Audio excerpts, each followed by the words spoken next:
August 2002, Shorthand English Senior Grade. Get ready for the dictation.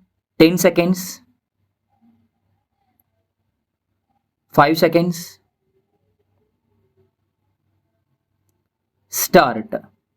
Honorable members, it gives me great pleasure to address both houses of parliament at this first meeting after the general elections. I extend my warm greetings to all of you. The general elections, which have concluded recently, have shown to the world the success of the democratic system of government adopted in the country since independence.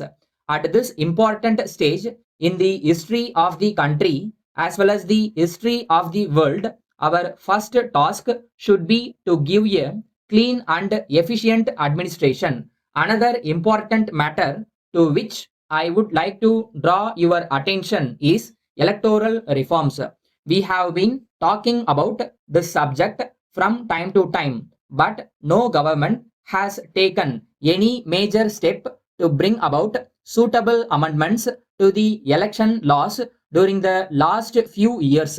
The object of such a law will be to get rid of money power and to bring in accountability in the case of political parties so that the elections may be conducted in a free and fair manner. The new government will take necessary steps in this direction in consultation with all political parties.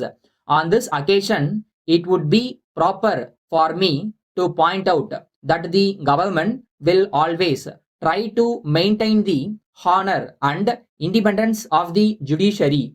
I would assure you on behalf of the government that all efforts will be made to reduce the pendency of cases in the courts throughout the country by filling up the vacancies and by proper use of modern technology. Regarding the question of center-state relationship, the government will take into consideration all the studies and reports made in this respect and in consultation with the state governments take necessary steps in order to settle all disputes between the states in matters of common interest.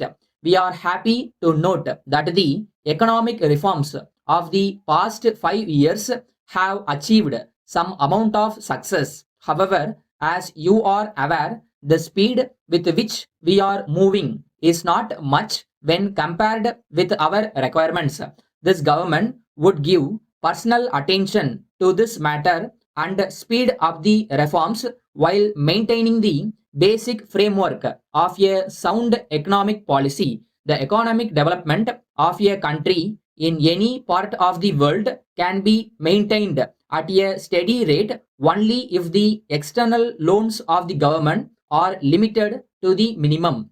As far as this matter is concerned, I do hope that you will be aware that the existing borrowings of our country are now very high. In this connection, attention will also be paid to the aspect of expenditure by the government, which is increasing day by day. The government will take all necessary steps to reduce the loan burden and also to reduce the expenditure to the maximum extent possible so that we may be able to invest more money in the development schemes for the people. The government will also study the investment made by the state in the public sector undertakings so that each rupee invested by the government may be put to proper use. On this occasion, I would like to inform both the houses that the government are going to bring about reforms in the corporate sector also.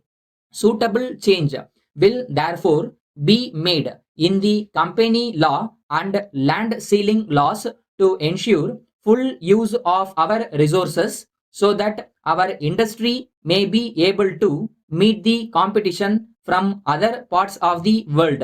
At this important time, this house will have the great honor of taking this country to the next century. Thank you. Letter from Gopal and Company Limited, Salem, to Messrs. Bhaskar and Sons Limited, Chennai. Dear sirs, this is with reference to your kind enquiry about the latest price list and catalog of our products. You may be aware of the increase in the transport charges and the increase in the cost of the raw materials. Since we are dealing in glass articles, we will have to face the risk of damage during transport. We are sorry to inform you that our factory remained closed for 2 months last year, and this has resulted in the decrease in turnover compared to the previous year. We are therefore not in a position to supply the materials at the existing rates and are forced to increase the price by 5%. We request you kindly to bear with this increase. We also request you to take all steps necessary to market our products in this part of the country, and we are willing to pay the necessary charges that may be incurred by you in this regard. On this occasion, we would like to place on record our gratitude for your support and help, which has helped us to tackle our difficulties. We look forward to the pleasure of your continued support in the years to come. We enclose herewith our latest price list and catalog. We would be glad to send you any other information that you may require. Yours faithfully,